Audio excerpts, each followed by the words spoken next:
Täna näitame teile, kuidas autol akut vahetada.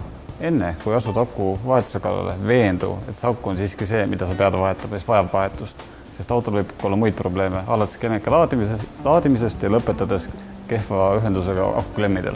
Veendu, et sul on korralikud tööriistad. Harilikult on selleks korrigeeraja, 10 võtti, traathari, kindlad kaitseprillid.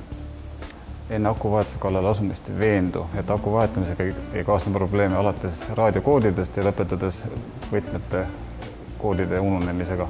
Toyota puhul seda probleemi ei esine. Kõigepealt eemaldame plastikud. Kõigepealt eemaldame aku kinnituse ja seejärel miinusklemmi ehk maa. Seejärel eemaldab plusklemm, üldjuhul alati punase korgiga.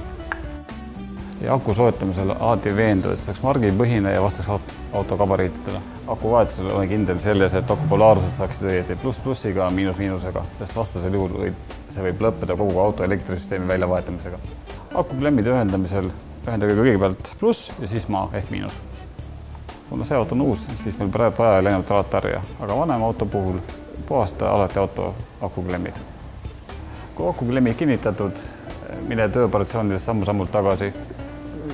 Kinnita kõigepealt aku kinnitus, siis plastikud, sulge kapott, autos kontrolli ära autokell ja raadiojaamad.